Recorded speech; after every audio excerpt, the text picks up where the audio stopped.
Assalamualaikum warahmatullahi wabarakatuh.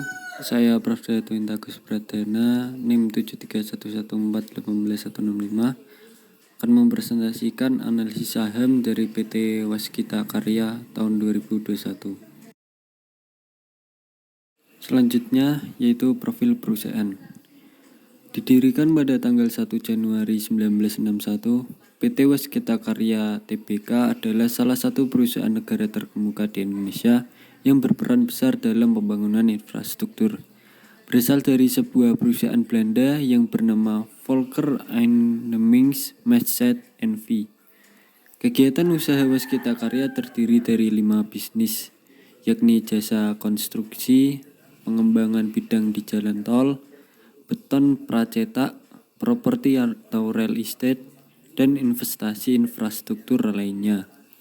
Dalam menjalankan usahanya, Waskita Karya menaungi beberapa anak perusahaan lainnya.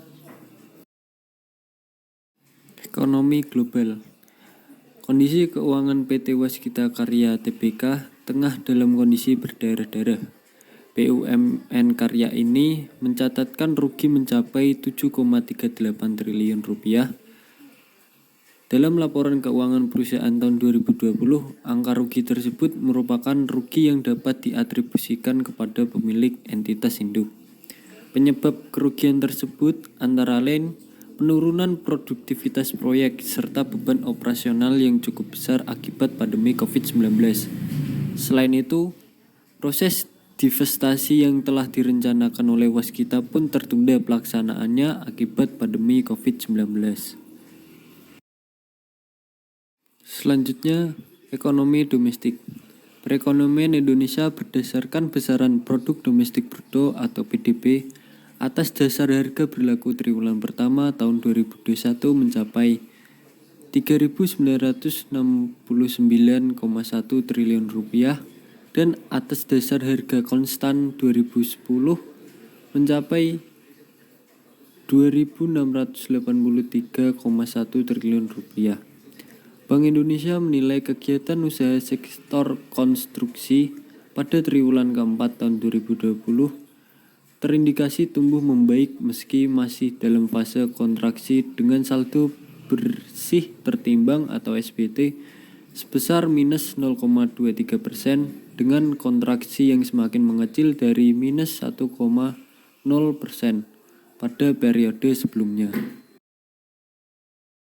Selanjutnya, competitive advantage dari PT Waskita Karya. WSKT memiliki kekuatan tersendiri dalam menjalankan perusahaannya. Status WSKT yang sebagai BUMN sehingga memberikan peluang yang akan direncanakan oleh pemerintah. Selain itu, WSKT juga menjalankan sejumlah proyek swasta. Hal tersebut dapat mengindikasikan bahwa WSKT memiliki performa dan kinerja yang baik. Selain itu, bukan hanya menangani proyek di dalam negeri saja, namun WSKT juga menangani proyek sampai luar negeri. Salah satunya proyek Light Rail Transit atau LRT di Filipina. Analisis SWOT dari PT Waskita Karya. Yang pertama, strength. PT Waskita Karya merupakan badan usaha milik negara yang bergerak di bidang konstruksi yang tidak hanya membangun bangunan milik pemerintah, tetapi juga membangun bangunan untuk pihak swasta. Penguasaan teknis dan teknologi yang menghasilkan produktivitas SDM yang meningkat. Yang kedua, weakness. Mempunyai ketergantungan pada kondisi ekonomi global. Perusahaan ini milik BUMN, sebagian besar modal yang diterima untuk melaksanakan sebuah proyek berasal dari pemerintah. Yang ketiga, opportunity. Selalu mendapatkan kontrak dari pemerintah untuk membangun bangunan pemerintah dan membangun fasilitas-fasilitas negara. Pasar sektor konstruksi yang mulai tumbuh secara cepat pada masa sekarang ini. Yang keempat, trade. Sebagian besar proyek berhubungan dengan pemerintah, sehingga proyek akan berjalan jika ada kontrak dari pemerintah. Tingginya persaingan di industri sektor konstruksi. Selanjutnya ada 5 force analysis. Yang pertama, trade-off substitute product. Dalam membangun suatu bangunan, yang terpenting adalah lokasi dan struktur bangunan. Apabila lokasi bermasalah, maka perusahaan harus mencari lokasi yang lebih bagus. Dalam struktur bangunan perusahaan, memiliki bahan-bahan yang berkualitas atau menggunakan bahan pengganti yang kualitasnya tidak jauh berbeda agar struktur bangunan menjadi lebih kokoh. Yang kedua ada bargaining power of supplier. Perusahaan mendapat bahan-bahan untuk melakukan suatu proyek dari perusahaan yang menjual dan memproduksi bahan-bahan bangunan seperti beton dan lainnya. Yang ketiga, bargaining power of customer. Sebagian besar perusahaan menerima kontrak kerja dengan pemerintah untuk membangun bangunan pemerintah dan fasilitas negara. Selain itu, perusahaan juga menerima kontrak dengan perusahaan swasta lainnya. Yang keempat, ada competitive rivalry within a industry. Walaupun PT Waskita Karya adalah badan usaha milik negara, tetapi banyak sekali perusahaan yang bergerak di industri yang sama. Strategi untuk menghadapi persaingan ini adalah dengan meningkatkan kinerja perusahaan dan meningkatkan kualitas bangunan. Yang kelima, trade of new competitor. Banyak perusahaan baru yang memiliki kinerja dan kualitas yang lebih baik. Dan cara untuk menghadapinya sama seperti yang tertulis di atas, yaitu meningkatkan kinerja perusahaan dan meningkatkan kualitas bangunan. Selanjutnya, risiko keuangan PT Waskita Karya. Yang pertama, risiko kredit. Risiko kredit adalah kerugian yang timbul dari pelanggan yang gagal memenuhi kewajiban kontraktual mereka. Dengan konsep usaha yang dilakukan WSKT, memungkinkan pelunasan atas proyek yang dikerjakan setelah penyelesaian atau sistem turnkey. Oleh karena itu, dalam mengelola risiko kredit, WSKT lebih selektif dalam memilih proyek berdasarkan kondisi arus kas dan batasan jumlah risiko yang dapat diterima untuk masing-masing pelanggan. Yang kedua, risiko fluktuasi tingkat bunga. Risiko tingkat bunga arus kas adalah risiko di mana arus kas masa depan dari suatu instrumen keuangan berfluktuasi karena perubahan suku bunga pasar. WSKT memiliki liabilitas jangka pendek sejumlah 45 triliun. Jika suku bunga naik, maka utang yang menggunakan floating rate akan menambah beban dan dapat berpotensi menurunkan tingkat laba dari kegiatan operasional. Yang ketiga, risiko likuiditas. Risiko likuiditas adalah risiko di mana arus kas menunjukkan pendapatan jangka pendek tidak cukup untuk menutupi pengeluaran jangka pendek. Dalam memenuhi liabilitas tersebut, WSKT harus mempunyai arus kas yang cukup. PT Waskita Karya Tbk mengelola risiko likuiditas dengan mempertahankan kas dan setara kas yang mencukupi dalam memenuhi komitmen untuk operasi normal, dan secara rutin mengevaluasi proyek arus kas dan arus kas aktual, serta jadwal tanggal jatuh tempo aset dan liabilitas keuangan. Selanjutnya, analisis keuangan. Yang pertama, rasio profitabilitas.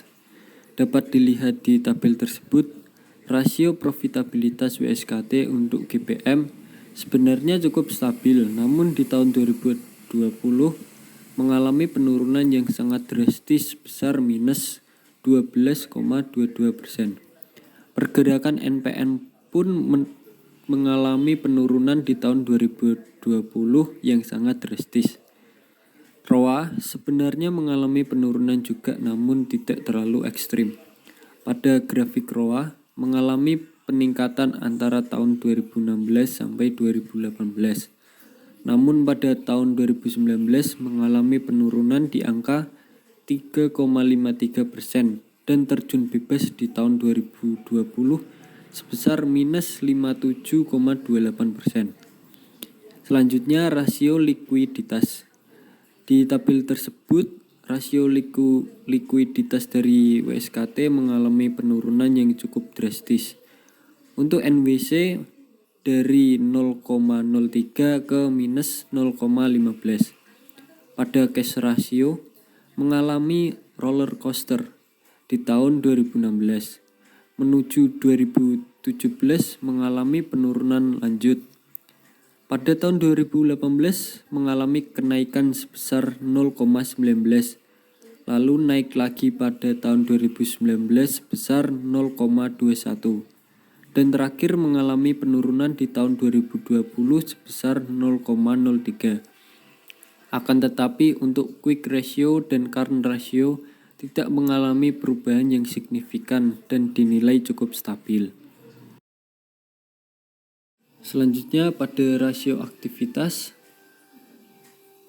Pada tabel tersebut menunjukkan bahwa inventory turnover mengalami penurunan yang signifikan, walaupun pada tahun 2016 menuju 2017 mengalami kenaikan.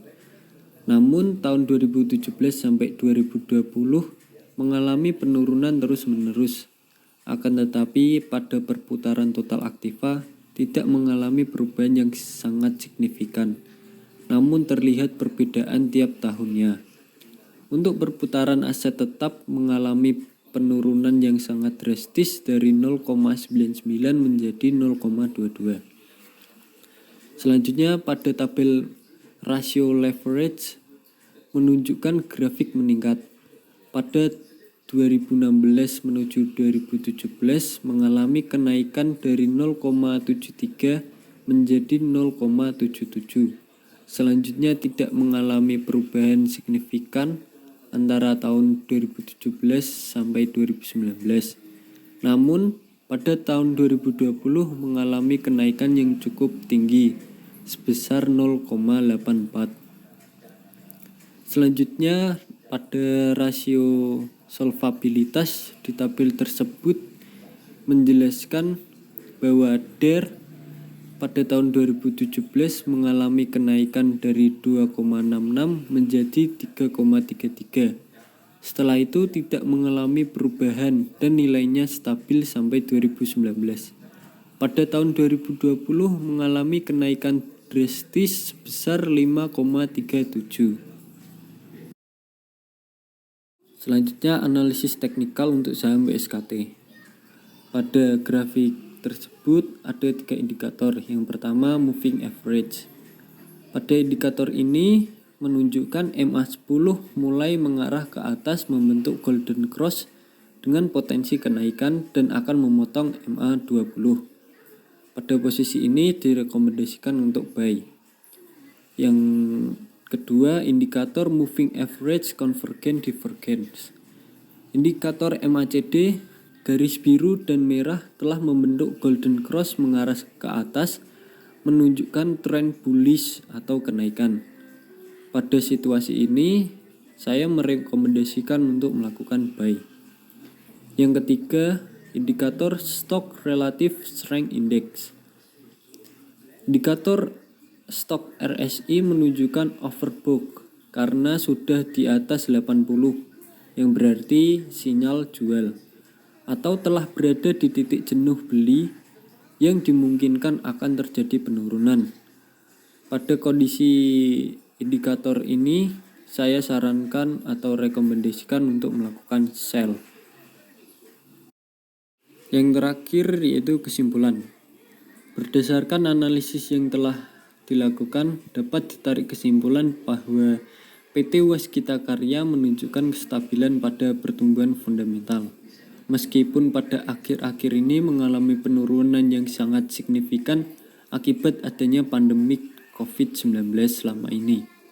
Selain itu, dilihat dari analisis teknikalnya menunjukkan saham PT Waskita Karya grafik yang telah membentuk golden cross dan memperlihatkan tren bullish. Oleh karena itu, saya merekomendasikan untuk melakukan buy pada PT saham Waskita Karya karena keadaan pasar mulai menarik dan dinilai memiliki peluang yang lebih besar. Sekian analisis saham WSKT tahun 2021 dari saya. Kurang lebihnya mohon dimaafkan. Wassalamualaikum warahmatullahi wabarakatuh.